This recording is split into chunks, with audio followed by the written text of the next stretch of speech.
الحمد لله الذي جعل الشمس والقمر بحسبان والنجم والشجر يسجدان وفضل زمانا على زمان كما فضل مكانا على مكان وإنسانا على إنسان أشهد أن لا إله إلا الله وحده لا شريك له ونشهد أن سيدنا وسندنا ونبينا ومولانا محمدا عبده ورسوله أرسله بالحق بشيرا ونذيرا وداعيا إلى الله بإذنه وسراجا منيرا أما بعد فقد قال الله تعالى في كلامه المجيد والفرقان الحميد أعوذ بالله من الشيطان الرجيم بسم الله الرحمن الرحيم ومن يتعد حدود الله فأولئك هم الظالمون صدق الله العلي العظيم صدق رسوله النبي الكريم ونحن على ذلك من الشاهدين والشاكرين والذاكرين والحمد لله رب العالمين.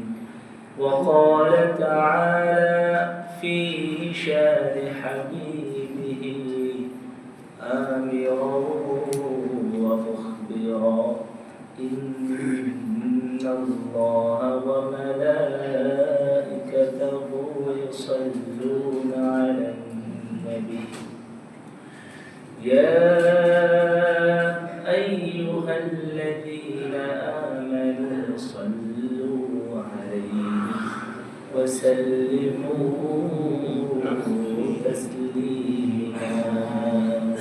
اللهم صل على محمد وعلى آل محمد كما صليت على إبراهيم وعلى آل إبراهيم إنك حميد مجيد. اللهم بارك على محمد وعلى آل محمد كما باركت على إبراهيم وعلى آل إبراهيم إنك حميد مجيد. لا إله إلا الله لا إله إلا الله لا إله إلا الله لا إله إلا الله لا إله إلا الله لا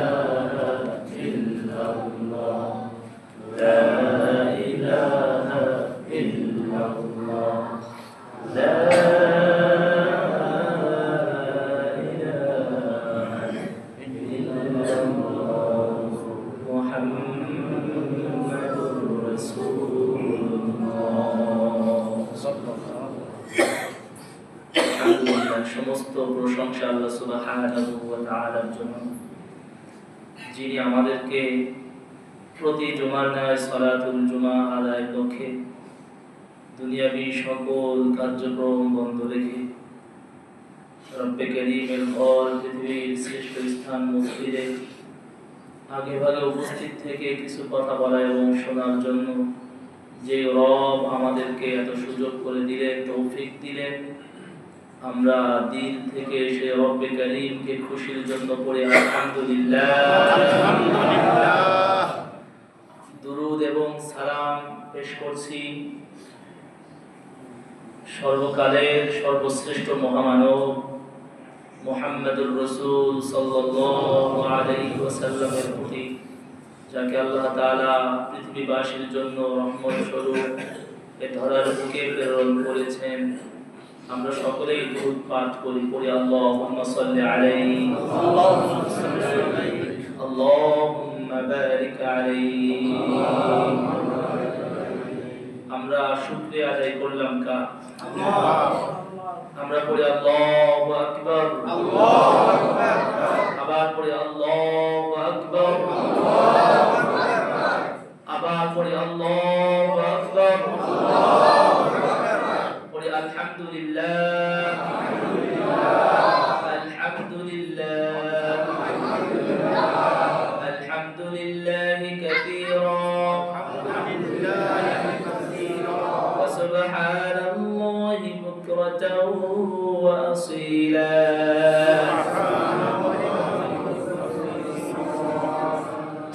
আলহামদুলিল্লাহ, আমরা আলোচনা করতেছিলাম জোরপূর্বক মানুষ থেকে সম্পদ ছিনিয়ে নেওয়া, চাঁদাবাজি করা, জুলুম সম্পর্কে আমরা আলোচনা করতেছিলাম। আমরা যতটুকু জানি, আমরা যতটুকু দেখেছি শুনেছি, এর বাইরে অনেক বিষয় আছে যেগুলো জুলুমের অন্তর্ভুক্ত। আল্লাহ সুবহানাহু ওয়া তাআলা কোরআনুল কারীমের মধ্যে জুলুম কি, কোন কোন বিষয়, কোন কোন পাপ কাজগুলো করলে আল্লাহ পাক তাদেরকে জালেম বলে আখ্যায়িত করেছেন, এই ব্যাপারে আমরা কয়েকটা বিষয় শুনবো ইনশাআল্লাহ। জালেম কারা, এর পরিচয় রব্বে কারীম কোরআনুল কারীমের মধ্যে দিয়েছেন যে এই পাপ যারা করবে, যদিও তারা আমাদের কাছে ভালো মানুষ, কিন্তু প্রকৃতপক্ষে তারাই কি জালেম, তারাই কি জালেম। আমরা কোরআনুল কারীম থেকে, হাদিস থেকে শুনতেছিলাম জুলুমের ভয়াবহ সম্পর্কে। এই জুলুমের পরিণতি, শেষ ফল, জালেমদের জন্য আযাব। এই কথাগুলো শোনার দ্বারা আমরা যদি আমাদের অন্তরটাকে পরিবর্তন করতে পারি, এই সকল কাজ থেকে যদি আমরা বিরত থাকতে পারি, ইনশাআল্লাহ এটা আমাদের উভয় জগতের জন্য কল্যাণ হবে। আল্লাহ পাক আমাদেরকে এই সকল পাপ থেকে বেঁচে থাকার তৌফিক দান করেন, পড়েন আমিন। কোরআনুল কারীমের মধ্যে আল্লাহ তাআলা বলেন, ইন্নাল্লাহা লা ইয়াহদিল কওমাজ যালিমিন। আল্লাহ সুবহানাহু ওয়া তাআলা বলেন, ওয়াল্লাহু লা ইয়াহদিল কওমাজ যালিমিন। আল্লাহ সুবহানাহু ওয়া তাআলা জালেমদেরকে কখনো হেদায়েত দেয় না। চিৎকার দিয়ে পড়েন নাউযুবিল্লাহ। জালেমদের কখনো হিদায়াত দেয় না। জালেম যত অপরাধ করবে, তারা এবং তাদের দলবলের কাছে এগুলো ভালো কাজ মনে হবে, কিন্তু আল্লাহ সুবহানাহু ওয়া তাআলা বলেন জালেমরা কখনো হিদায়াত পায় না। আল্লাহ তাআলা অন্য জায়গায় বলেন, ইন্নাল্লাহা লা ইউহিব্বুয যালিমিন। আল্লাহ সুবহানাহু ওয়া তাআলা বলেন, নিশ্চয় জালেমদেরকে আল্লাহ পছন্দ করে না।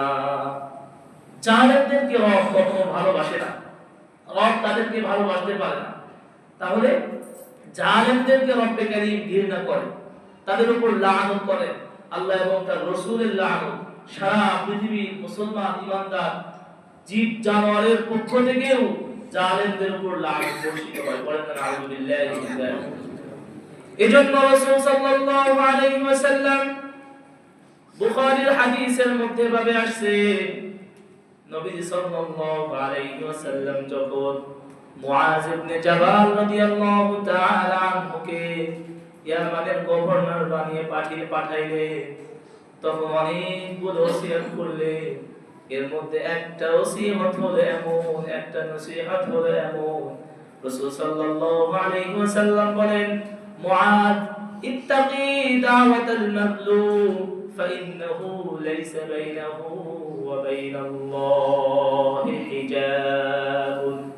রাসূল সাল্লাল্লাহু আলাইহি ওয়াসাল্লাম সতর্ক করলেন, জাবাল শোনো, মুআজ তুমি শোনো, তুমি যখন সমাজের মধ্যে বিচার ব্যবস্থা কার্যক্রম করবে, তুমি যখন সমাজের মানুষের মধ্যে বিচার করবে, তুমি সমাজটাকে যখন পরিচালনা করবে, তখন তুমি সাবধান, ইত্তাকি দাওয়াতাল মাজলুম, মাজলুমদের বদদোয়া থেকে তুমি বেঁচে থাকবে।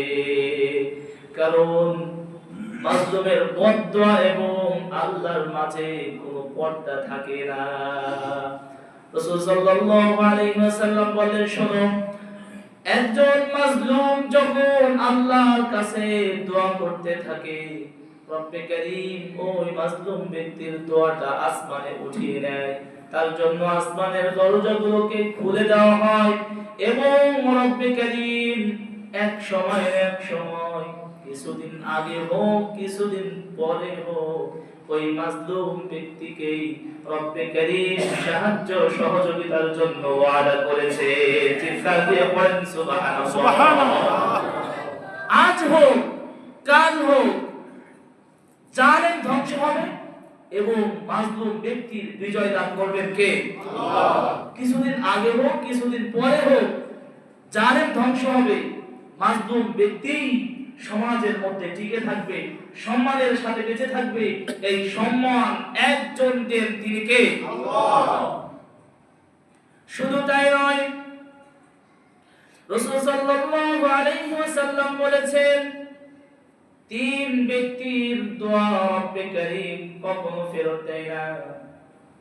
এক নাম্বার হলো ওই ব্যক্তি, কোন রোজাদার যখন ইফতারের পূর্ব মুহূর্তে দোয়া করে, আল্লাহ আপনি আমাকে ক্ষমা করে দেন, রব্বে কারীম সঙ্গে সঙ্গে ওই ব্যক্তির দোয়া কবুল করে ক্ষমা করে দেন। সুবহানাল্লাহ। দুই নাম্বার ব্যক্তি হলো, রাসূল সাল্লাল্লাহু আলাইহি ওয়াসাল্লাম বলেছেন, দুই নাম্বার ব্যক্তি হলো ন্যায়পরায়ণ কোন শাসক বাদশা যদি আল্লাহর কাছে দোয়া করে, রব্বে কারীম ওই বাদশার দোয়াকে ফিরিয়ে দেন না। তিন নাম্বার হলো ওই ব্যক্তির দোয়া কখনো ফেরত দেয় না। যেই ব্যক্তির উপর জুলুম করা হয়েছে, মাজলুম ব্যক্তি যখন আল্লাহর কাছে হাত তুলে দোয়া করে, আল্লাহ যে জালেম আমার সাথে এমন জুলুম করলো, তুমি তাকে ধ্বংস করে দাও। আল্লাহর রাসূল সাল্লাল্লাহু আলাইহি ওয়াসাল্লাম বলেছে, মাজলুমের দোয়া রব্বে কারীম কখনো ফিরিয়ে দেয় না। চিৎকার দিয়ে পড়েন সুবহানাল্লাহ। সুবহানাল্লাহ। এজন্য প্রিয় বন্ধুরা আমার, সর্বক্ষণ আমরা সচেতন থাকব, সব সময় প্রস্তুত থাকব। এভাবেই আমরা আমাদের সময়টাকে আমরা অতিবাহিত করব, যে আমার দ্বারা যেন কেউ কষ্ট না পায়, আমার দ্বারা যেন কোনো অসহায় দরিদ্র কোন রিকশাওয়ালা, দিন মজুর, ঠেলা গাড়িওয়ালা, এমন কোন ছোট ব্যক্তি যেই হোক, আমার থেকে যেন কোনো প্রকার কষ্ট সে না পায়। কারণ তার বদদোয়া রব্বে কারীম কখনো ফেরত যায় না। যখন কোন মাজলুম ব্যক্তি বদদোয়া করবে, আপনি বিশ্বাস করেন এটা একদিন না একদিন তার ফল আপনি পাবেনই, এতে কোনো সন্দেহ। কারণ রব্বে কারীম যেটা পারে, রব্বে কারীম বহু ইতিহাস দেখিয়েছে, বড় বড় জালেমদেরকে বিশাল সৈন্য সমর্থন নিয়ে যারা ইমানদারদের সাথে যুদ্ধে লিপ্ত হয়েছিল, মুসলমান ইমানদার অল্প সংখ্যক লোক থাকা সত্ত্বেও রব্বে কারীম বিজয়টা